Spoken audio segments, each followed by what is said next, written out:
What's going on, guys? Welcome back to the studio. Welcome to another tutorial video, and today, watch the card. It disappears, completely gone, but watch.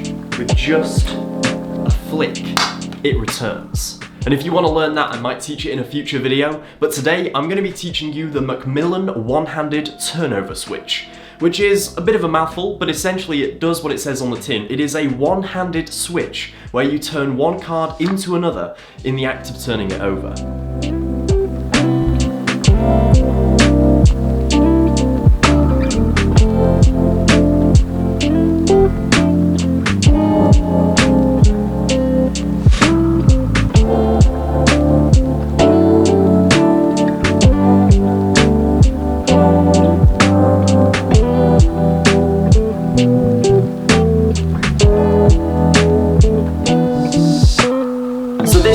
One-handed move, so step one is pick a hand. I'm going to use my right hand because I am right-handed and it just makes sense. And the starting position is going to look something like this.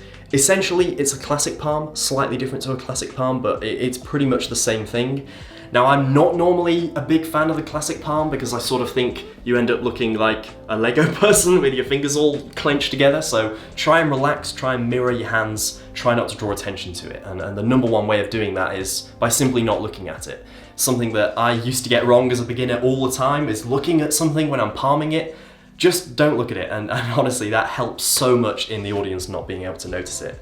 So one corner is going to be in your pinky finger like so, and the other corner is going to be at the base of your thumb, so that it is supported by those 2 points. And your other fingers should be able to move quite freely, quite naturally, and your thumb also needs to be able to come over the top so that these fingers can actually release and then go back to it. So that's the first thing to practice, just being able to get used to manipulating this card ever so slightly in the hand from this position to this position right here, with your fingers just lifting. And this is going to happen quite quickly during the switch, because what's going to happen essentially with one card face down, you're going to be in this position, then you're going to lift your fingers and allow one card, this bit, to slide under the other card. And that's what's going to cause the switch. We'll come to that in a second because that movement itself is quite difficult. I'll bring the camera in and show you up close because yeah, that's the number one bit, obviously the switch, that's going to be really, really difficult. The thing you need to practice first is getting into this palm and being able to slide this card along. And where this is going to slide is pretty much along this bottom edge. Not exactly, you're not going to create big loud noises or friction marks or anything. It's just a light skidding, and the quicker the better, but you don't want to go too quick, you want it to be fairly natural, because what we're replicating here is the idea that you're just approaching this card and turning it over. So you just do that. That is what we're essentially copying, but we need to do it with the switch. So this goes in the hand, we glide this card along, and what's also going to help is if this card is slightly bowed. So you just want to ever so slightly make sure that it's not perfectly flat against the table. So if I use a brand new card, this is going to be a little bit more difficult to switch. Not the end of the world, but it just, you know, if you can help yourself, then you should. So just bow this card slightly up so that this edge is lifted away from the table. This goes into palm. We skid, and as we skid, the thumb contacts this part of the card and your fingers lift. Just moving in a bit closer, one card on the table, slightly bowed so that it's lifted, and you'll see that lift as well. It really, really helps. That tiny little gap is what you're aiming for with this corner right here, the corner that is going to be on your pinky finger. This is going to go underneath the tiny little air gap that you see, and the way you're going to do that is glide. When you get to about this point on the glide, about halfway, your fingers are going to start to lift, and they only need to be lifted a little bit, remember, because the card's only thin. It's going to lift, it's going to slide, and as soon as it's under, your fingers are then going to contact back down on the card. So if I lift up at this point, you'll see we're at a slight angle. It's not perfectly straight, it's not side on, it's an angle. That corner has gone right underneath the card, and that's what's going to cause the switch. So I'll need to start again here. We slide under, the fingers have contacted. You'll see at this point that the corner is right here, and it's not right in the middle either. This corner is off to one side, and it's actually that corner pulling that's going to switch the card. So you'll see that as my fingers come down, this corner is going to thrust forwards past the edge of the card and then lie itself down and turn over onto the table. A lot happens all at once, and that motion sort of happens by itself. I think the more you try and make that happen, the less it's going to happen. It just happens on its own. The cards are going to do the work here. The only thing you need to do is get the timing of the corner going under correctly, and not too far either. If I go too far here, with the corner almost over the halfway point, then it's going to be really difficult to let go of the card. They're sort of caught on each other and I can't let go. If I try and go too little, watch what happens. The card is going to spring away when I do this.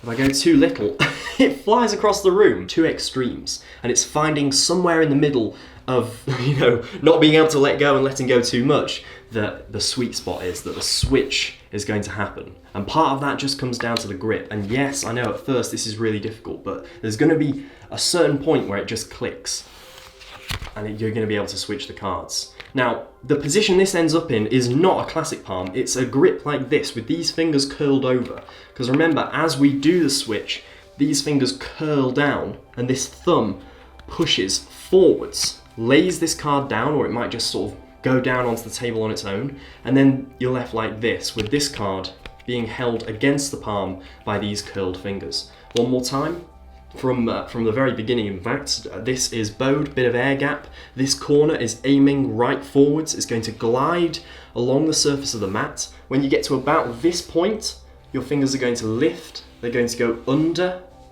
your fingers are going to curl, your thumb is going to push forwards, and the switch is complete. One final extra convincer: once you've done the switch and you want to ditch this card, you're perfectly set up because you're performing this on a close-up mat. This is just a close-up mat on a bar stool, so I'm raised off the ground at this point, and even if you're sat at a table and you're doing this, you're going to lap it, essentially. This card is just going to be dropped off the edge of the table, and I don't want my hands to move too much at this point, so if I go again, once I've done the switch and I'm about to ditch, I don't want to do this. I don't want to make it look like I'm letting go at something, so all I'm going to do, if I do it again, all I'm going to do is just let go and not move anything. My hand doesn't move, I then reach for this card, I turn it over, I reveal whatever demonstration I'm doing, whatever trick I'm going to go into, that's what I do at that point. And that is everything, right from the beginning, right through to the ditch. The Macmillan one-handed turn over switch, that rhymed. There we go, that's it. So there we have it for this video, for this tutorial. Thank you so much for watching. I really hope you enjoyed it. And if you did, then I'm sure you will enjoy the stuff over on my Patreon, which is my membership for magicians. From just £4 or $5 a month, you get access to more than 50 exclusive magic tutorials that are nowhere else on the internet. I want this to be one of the best value memberships in magic, if not the best value membership in magic. I'm going to be constantly adding to it over the next few months. Summer is going to be wild over on Patreon, so do not miss out. There's going to be some brilliant projects, if I say so myself. Very big-headed. There's going to be some brilliant stuff over there, so feel free to check that out. Link in the description. £4 for 50 magic tutorials. I think it's a good deal. Thanks again for watching. Like and subscribe if you want to. All of that stuff, you know what to do. I don't need to remind you. And I will see you very soon for more videos. Stay safe.